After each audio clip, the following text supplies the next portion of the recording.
ऐं मां तव्हांखे हिकिड़ो मिसाल थो ॾियां ऐं मिसाल सचो मां मिसाल को कूड़ो बि कोन ॾींदुसि मिंबर मुस्तफ़ा हुआ थका न आहियो त सुभान अल्लाह चओ था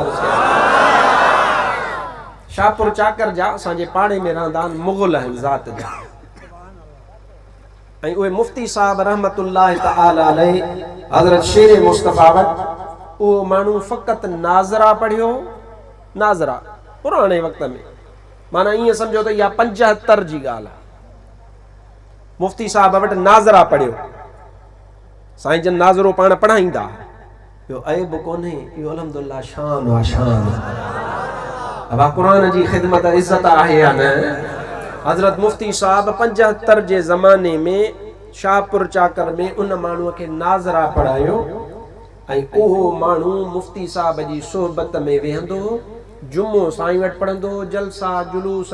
माशाअल्लाह उहो ॿुधंदो माना साईं मुफ़्ती साहब जो सोहबती हो सोहबत में रहण वारो सोहबत में वेहण वारो बहरहाल वॾो थियो नंढड़ो हो वॾो थियो स्कूल बि गॾु पढ़ंदो रहियो आलिम कोन थियो नाज़रा पढ़ियईं मुफ़्ती साहब जी सोहबत में रहियो तां त हुनखे नौकरी मिली वञी करे सऊदी अरब जे शहर रियाज़ में पहुतो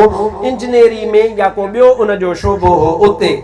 ही उते कमाईंदो हो ऑफिसर हो ऐं हिन सां गॾु हिकिड़ो दादूअ जो हमराह उहो बि नौकरी में आयो ऐं उहो बि उते नौकरी में हुजे पर हाणे दादू वारो दोस्त जेको हुउसि हमराह उहो घरों मिड़ई ईअं हो सॼी उमिरि हिते देशी ऐं कामरेडी में गुज़ारियो ऐं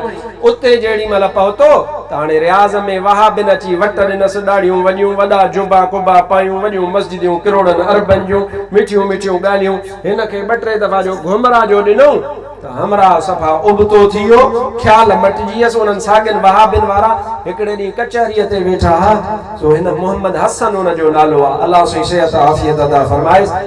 उन मोहम्मद हसन सां गॾु कचहरीअ में वेठो त मोहम्मद हसन खे थो चए यार मोहम्मद हसन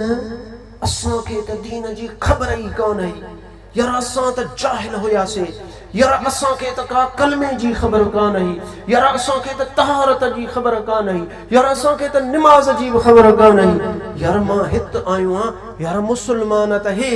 हिननि मूंखे सभु कुझु सेखारियो आहे उन मोहम्मद हसन निहारे करे चएसि थधो थी तूं ॼटू हूंदे तोखे ख़बर कान हूंदी असांखे पंहिंजनि उस्तादनि उतां खां पढ़ाए करे मोकिलियो तूं ॼटू हूंदे तुंहिंजनि माइटनि तोखे कोन पढ़ायो सॼी उमिरि उते ॼटकी में तो गुज़ारी वक़्तु ईअं करे कामरेडीअ में ऐं हराम पाइन में गुज़ारी हाणे अची करे नई शइ ॾिठी अथई त फुंडी पियो आहे त बणाले कहिड़ो दीन आयो आहे चई अल्हम्दुलिल्लाह इहो ई दीन इस्लाम असां वटि मौजूदु आहे असां जन उस्तादनि असांखे पढ़ायो आहे अदा इहो कमाल अथई उन उस्ताद जो जंहिं वटि फ़क़ति क़ुरान जो नाज़रो पढ़ियो हुई पर उन उस्ताद जो नालो मुफ़्ती अब्दुल रहीम सिकंदरी आहे